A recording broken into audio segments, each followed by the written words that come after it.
Welcome to Two Hotties and a Naughty, a podcast about life's little victories, hotties, and constant disappointments, naughties. Here are your hosts, Michael Beck, Hicks, and Dwight Slappe.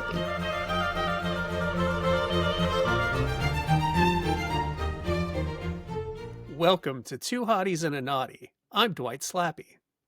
I'm Michael Beck. And I'm Hicks. It's that time of year, boys. I almost didn't know the word boys. I should say, hey, it's that time of year. Paisanos. Hey. Brosifs. Hey. Well, we're Cool talking cat. like, yeah. Hey, it's baseball playoffs and football season. Hockey's about to start, and we got some hoops in the holster. Yes. So I thought, and I think this every week, looking at it, at the three of us, what's your hottiest athletic feat? Oh my. I think Beck just did his. I think, man, when I think of all the great sports-like things I've done in my life, and I really had to make some pros and cons list of, I had to eliminate a lot of things. Like when I won the Masters that time. But I'm going to go with, I know it's hard to believe, but I'm going to go back to when I was in 8th grade. And it wasn't even like an organized team thing. It was in gym class. And I look like I do now, maybe a little, I don't know, a little rounder, maybe not so round. No facial hair. Can you imagine this without facial hair? It's terrible. It's beautiful. And this 55, 60-year-old gym teacher, he took us out to the baseball field out back of our junior high school. And we played some baseball, but with a tennis ball because we couldn't hit the ball and then break the windows at the school. So I'm up and he tosses me a ball. He's tossing everybody just like slow overhand ball. And I hit this ball over the school. I hit it over the school.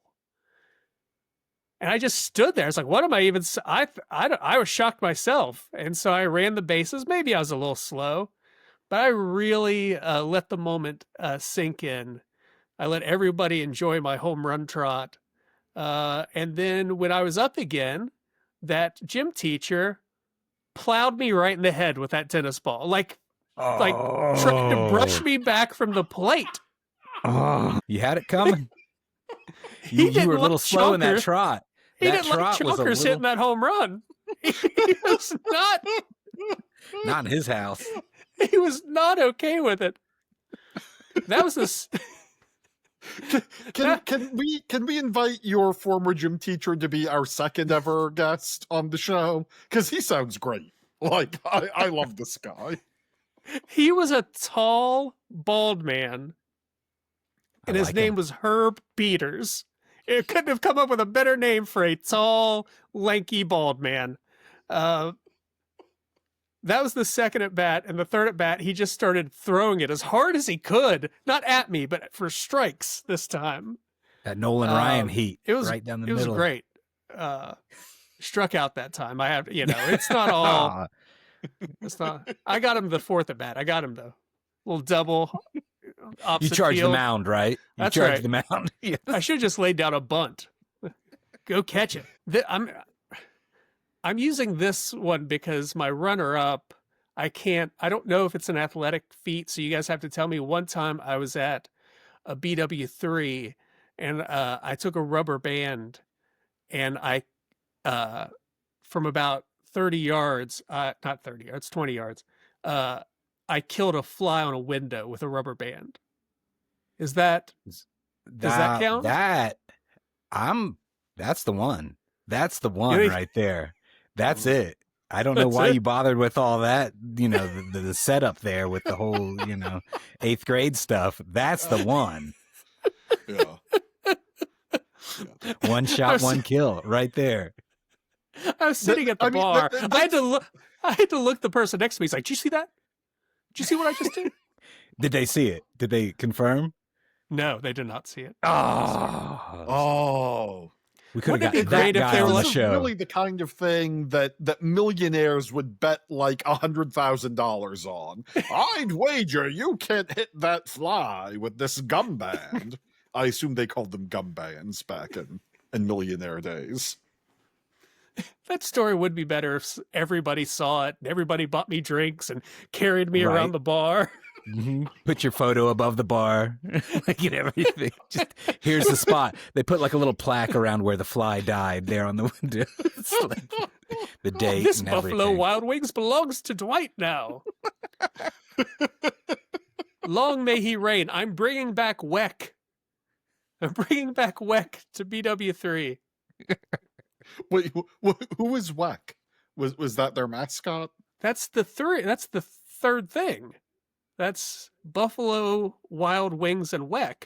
Weck is like a beef sandwich.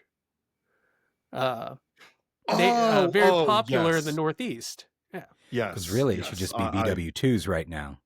I remember Right. this now. Wow, I thought you were a historian and you didn't know about BW3. Bogus. Might as well use those degrees for kindling.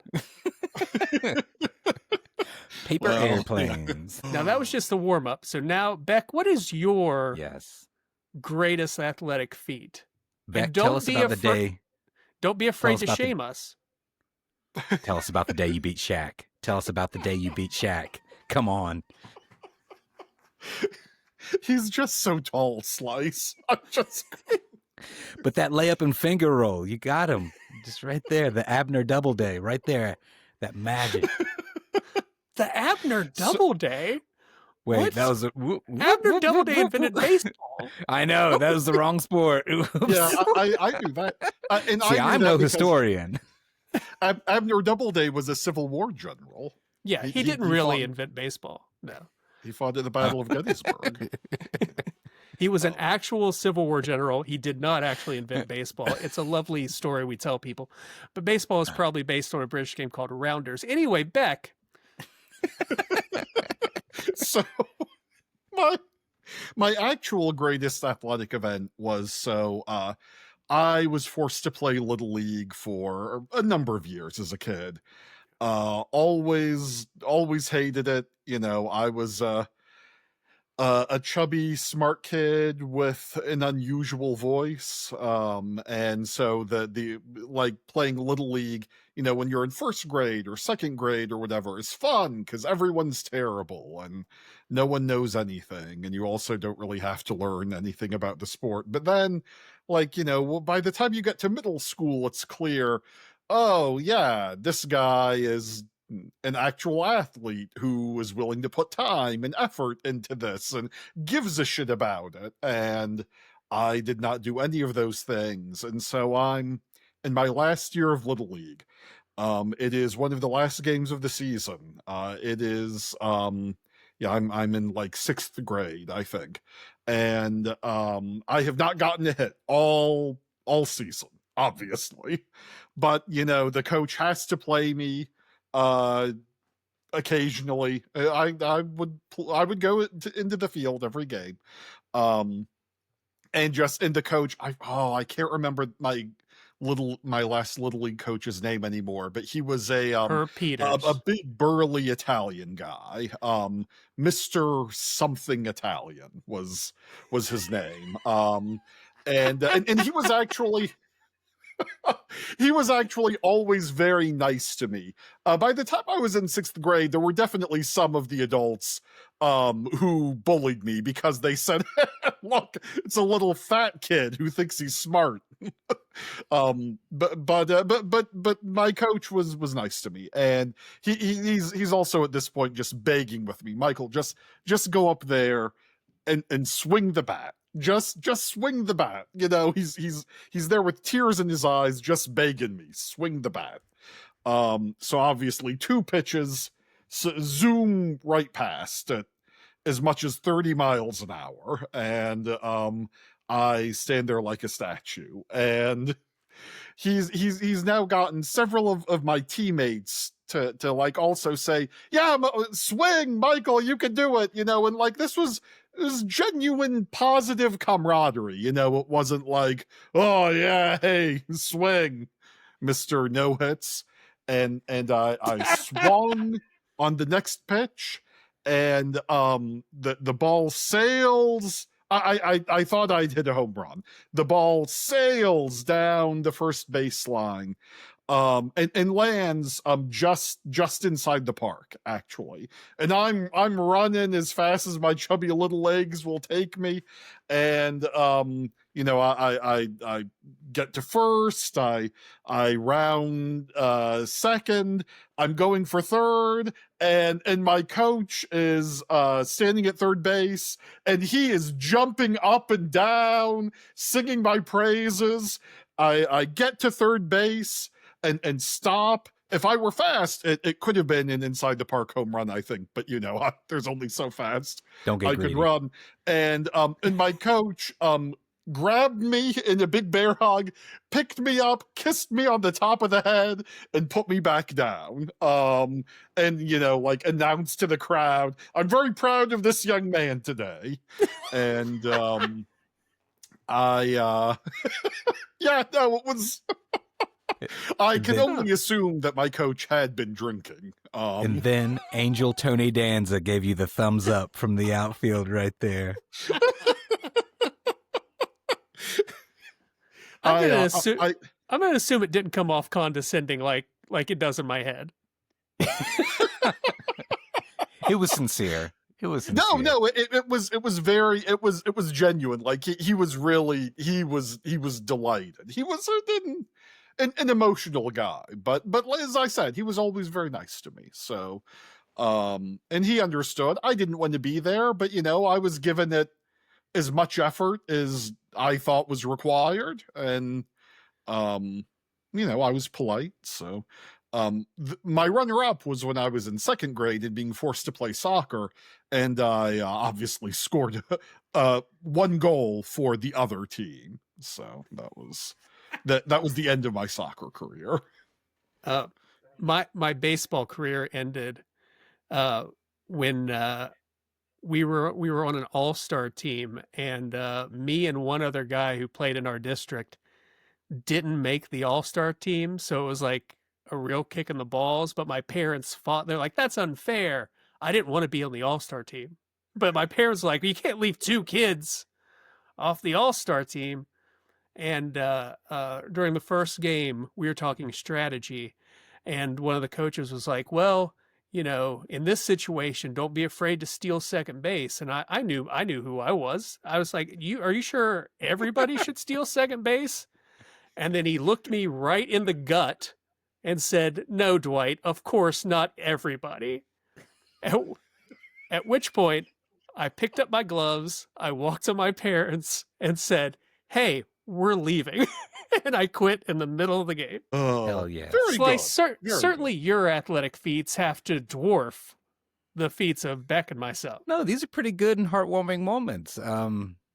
My most athletic feat happened recently, actually. I was surprised, actually. Yeah.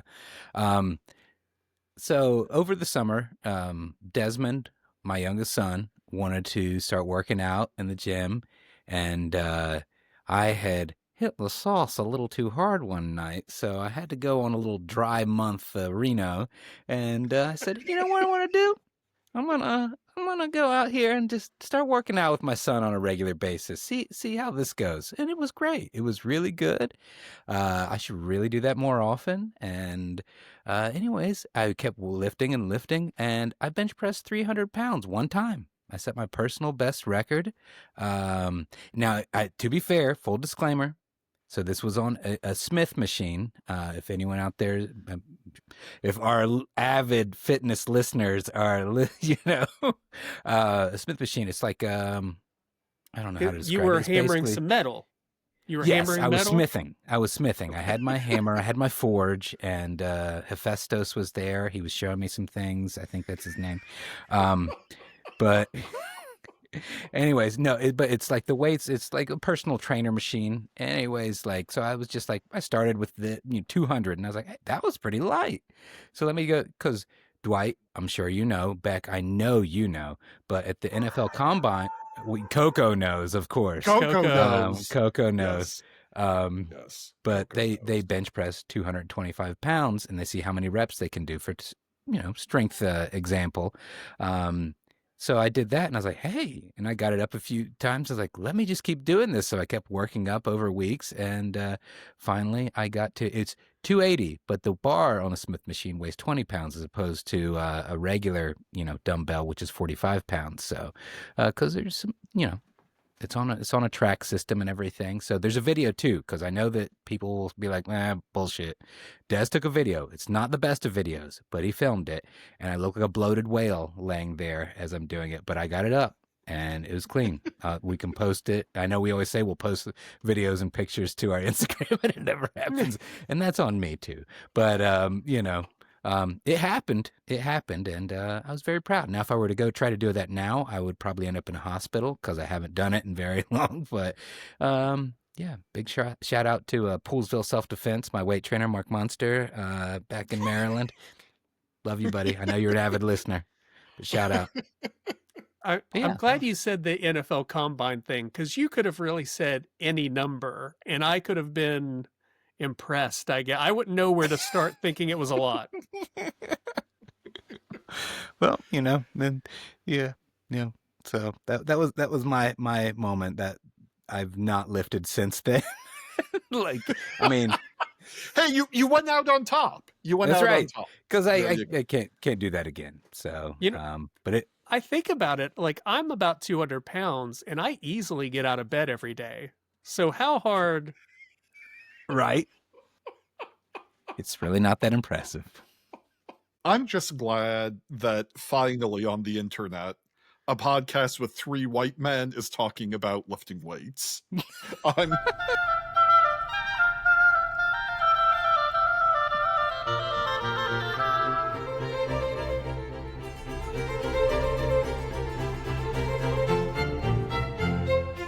Welcome back.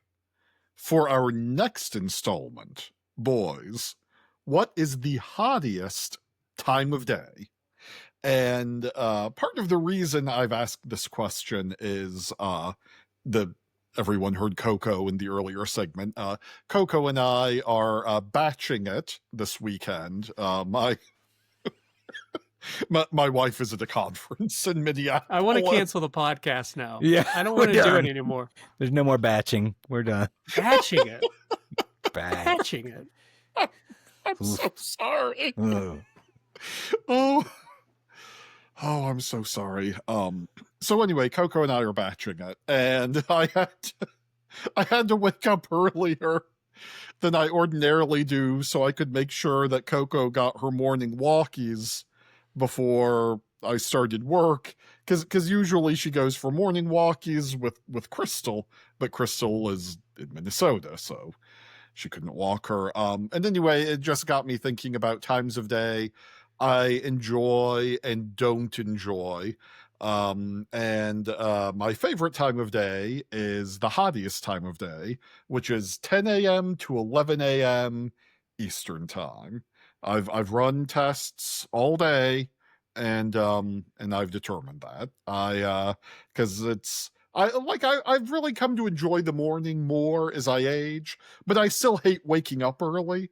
Like, if I am awake early, the dawn is just beautiful, and especially that pre-dawn light. I love that. It's wonderful. It's a very peaceful time. Fuck that though. I don't want to wake up at whatever time dawn is. 5:30 in the morning, 7 in the morning. I don't know.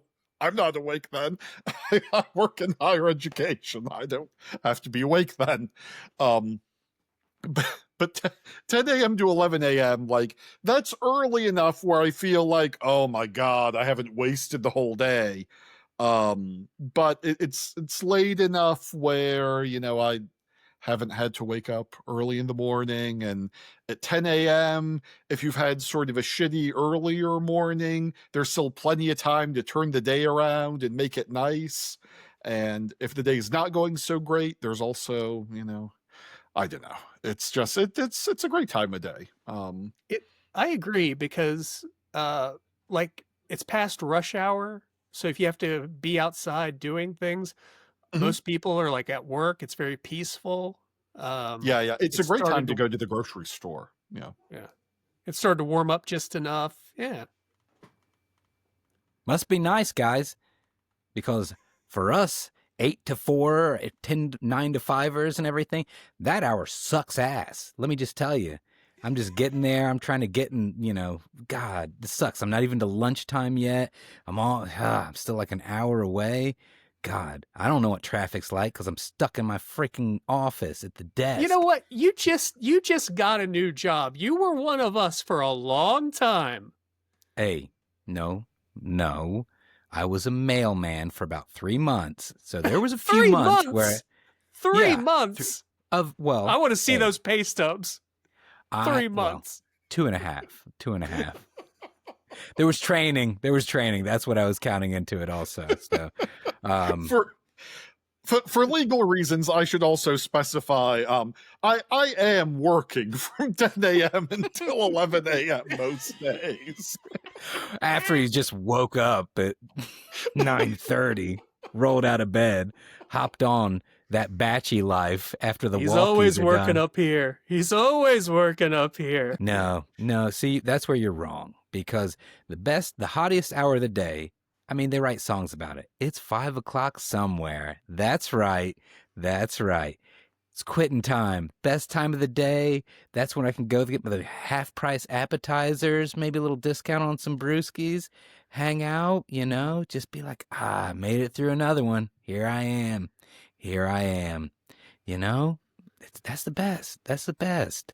Like, sure, I know it's beautiful in the morning, that time, the traffic, better, I get it. But the trade-off is those half-price mozzarella sticks. I'm here every time. Mm-hmm.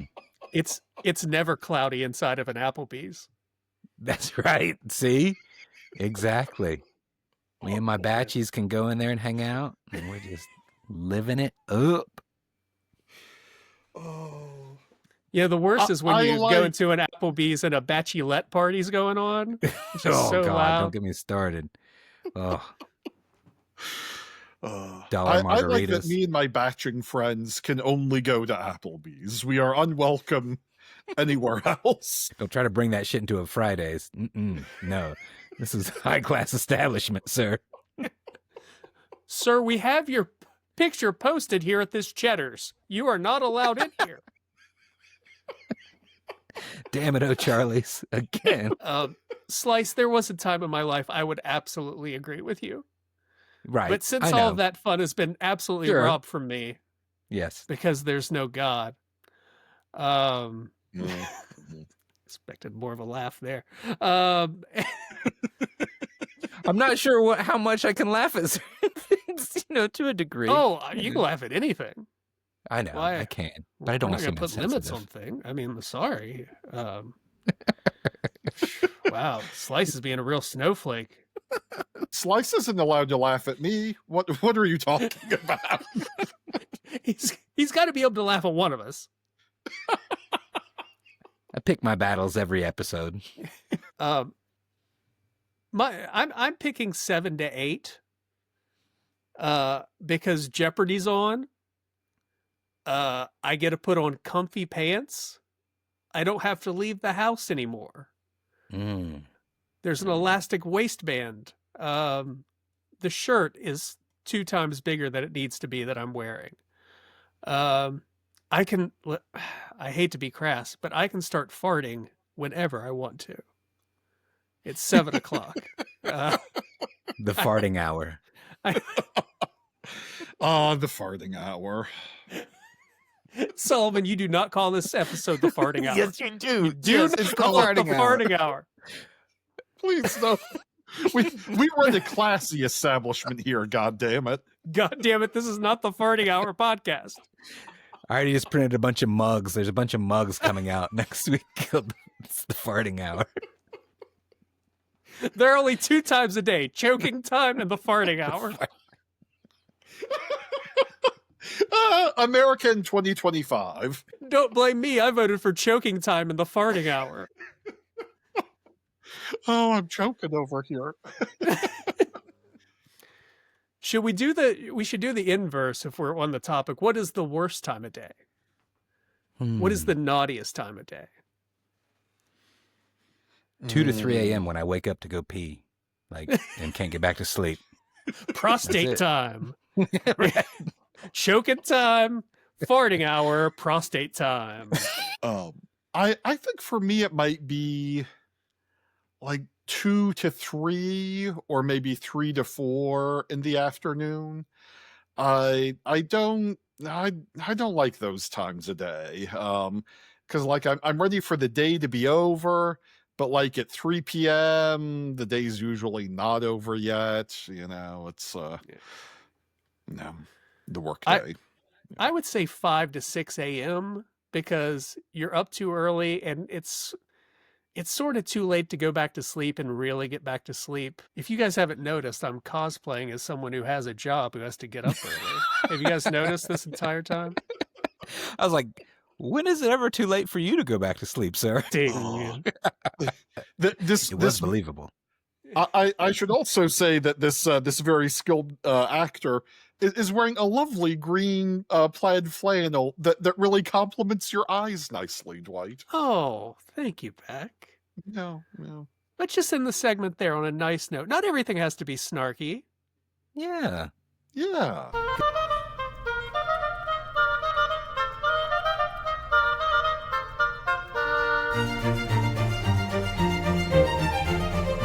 Welcome back, Batchies. It's time to get naughty. So it is October, and coming up at the end of this month, what do we have? Everybody's favorite holiday, Halloween. My birthday.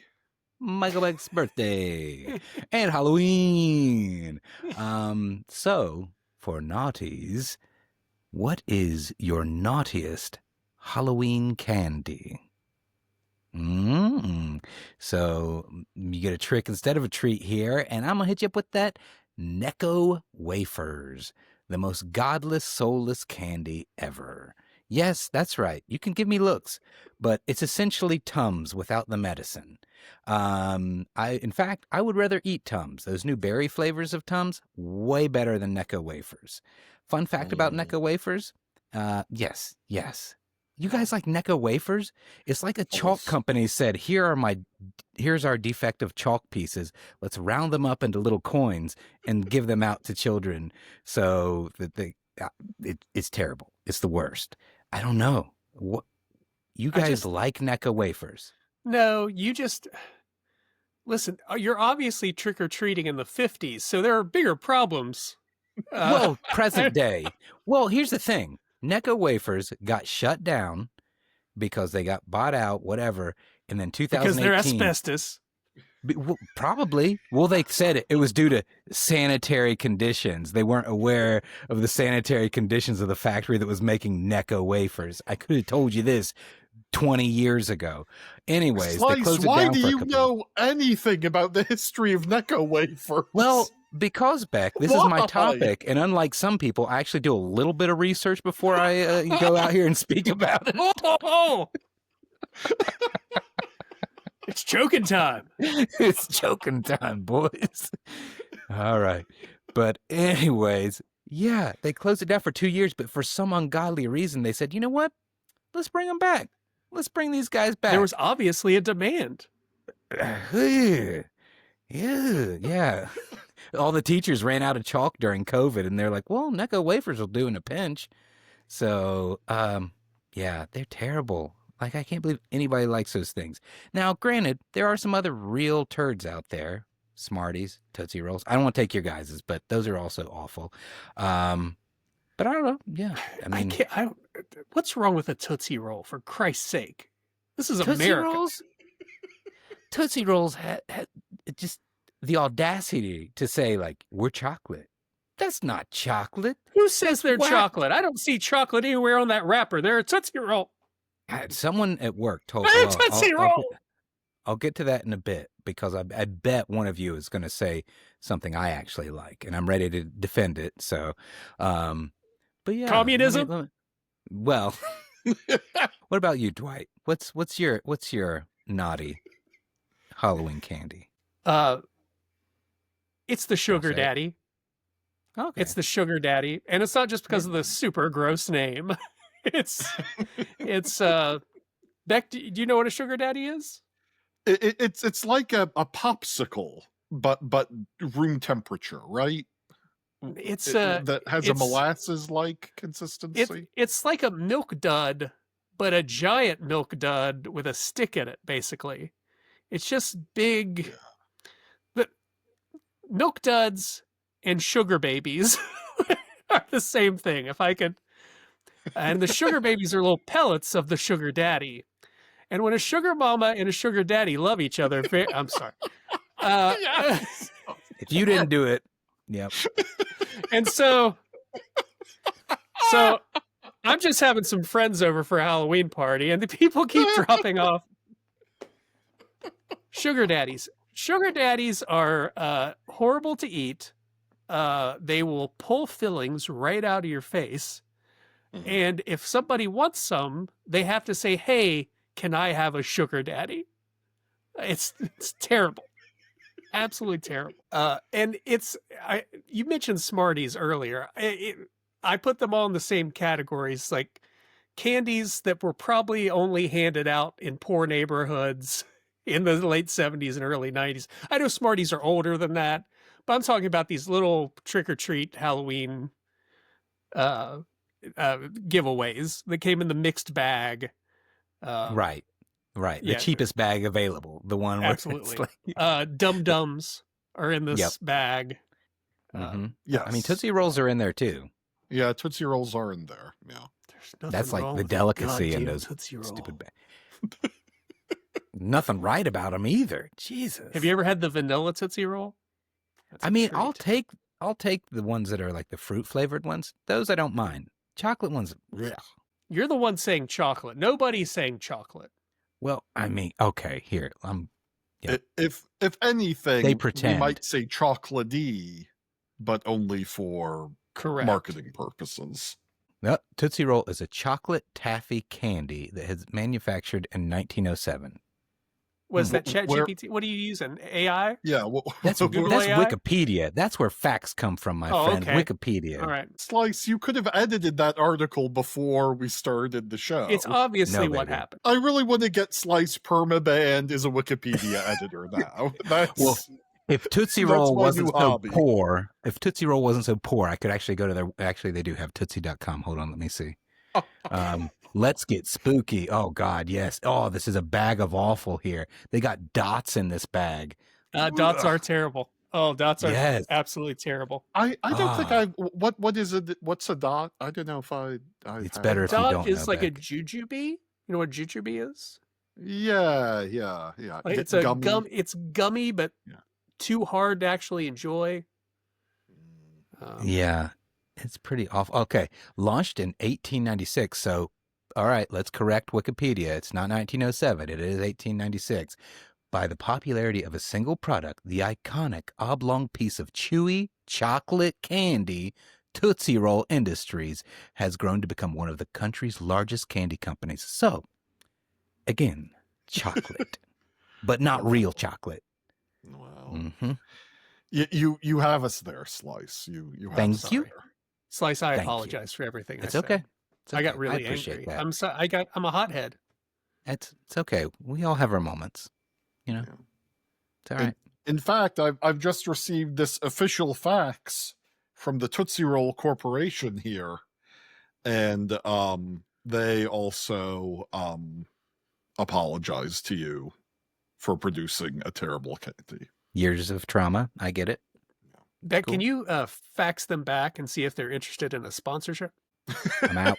I can See, tolerate we'll see. batchies, but I can't do Tootsie Roll sponsorships. No. No, this is great. We can replace all of the parts of the podcast that ordinarily would have Slice in them with Tootsie Roll advertisements.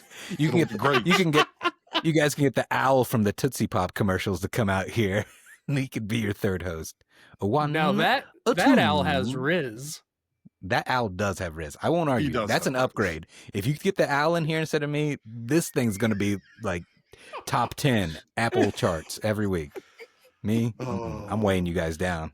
Yeah, no, I certainly can't compete with a cartoon bird. That's maybe Dwight can. I don't know. Oh, there's no way. There's no way. Maybe in my 20s. In my prime, I could have gave that bird hell. Fucking bird thinks it's better than me. I'll show it. Stupid glasses up there in that tree. I'll show you how many licks it takes, you freak. I go up to that bird and I say, don't start no stuff. They won't be no stuff. I told that bird, you better watch how your lip react, because you don't want to see my hand where my hip be at. Wild Wild West. And then I shot it. And the bird's dead. Wild Wild West. Wiki Wild. Beck, hit us with that candy, my friend. Drew Hill. So, God, what's Drew Hill up to? Can we get Drew Hill on the episode next episode, maybe? Drew Hill's a band, Slice. Drew Hill's a band. what sort of musics do they perform? Cisco was in Drew Hill. Oh, that's right. Yeah. Mm. Okay. Thank God you have hip hop historian Dwight Slappe on this podcast. That's true. So, my naughtiest holiday, Halloween candy, is really a big category. I don't care for fruity candies, really, of any kind. And things that are fruity and chewy are especially hated by me. So I don't care for Starburst. I don't like Skittles. Like those candies, like even as a kid, I would not eat them. They did not register to me as human food. Because they're dumb. Candy's supposed to be chocolatey, like a Tootsie Roll. Starbursts are a real problem. We have an acquaintance, we'll call him. We won't give the name, but they needed a colonoscopy, and they were nervously eating Starburst the entire week leading up to it. They ate so many Starbursts that once they woke up from the propofol dream that you get when you get a colonoscopy, they're like, "Sir, you're going to have this done again because you were totally stopped up with Starbursts." We couldn't get a clean shoot, man. We couldn't. There was a Starburst dam. A rainbow wall. We couldn't surpass. We tried to dig for hours. We had the drill out and just couldn't break through. Tried to dig for hours. For months, I called this friend of ours Ziggy Starburst. How is that much Starburst even enjoyable?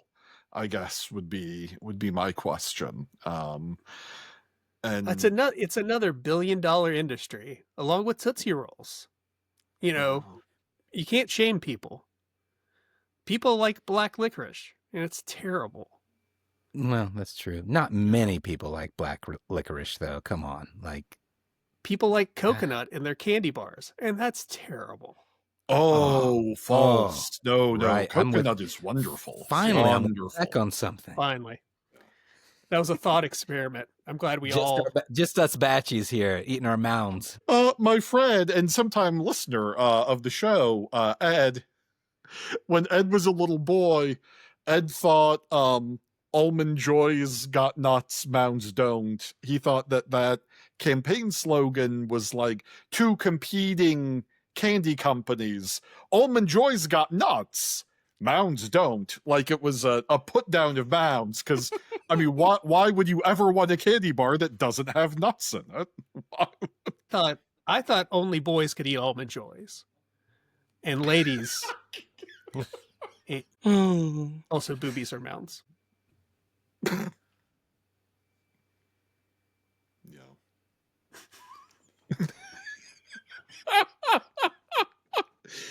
Oh, I wish that little come hither face that Slice made would read in audio, but Well, I'm trying to get them to come to the YouTube channel, check it out, see me and all my You'll never dream glory. the same way again.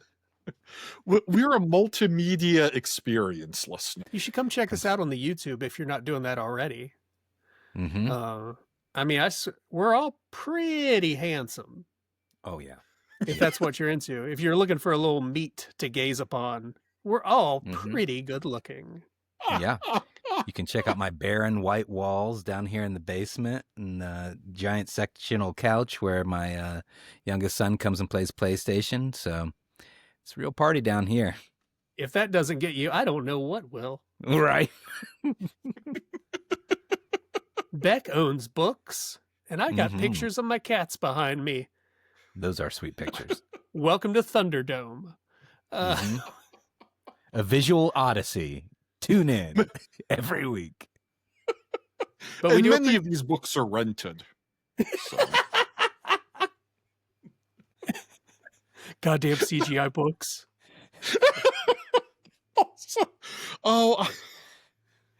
I think a version of me a couple of clicks away really could be a sleazy rent-to-own bookstore guy in one of your skeezy or college towns. That seems like a racket that I could be successful enough at. Black market books dealer. That's Beck over here. I love the rent-to-own book.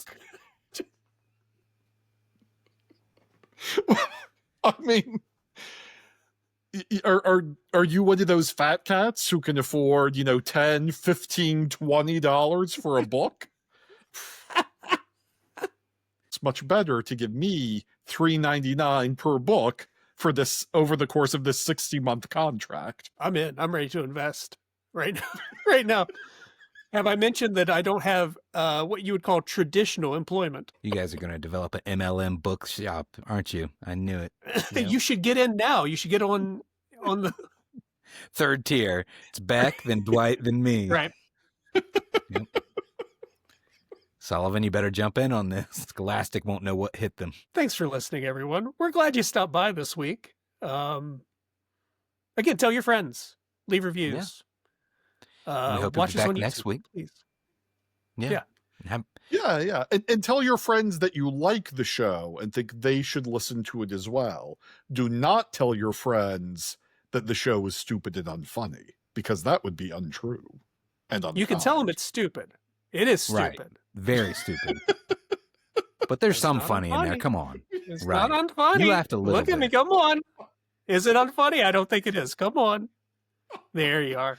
You came around. I mean, in stupid, a lot of those farting hour jokes were lifted straight from Oscar Wilde. So, I mean, that's...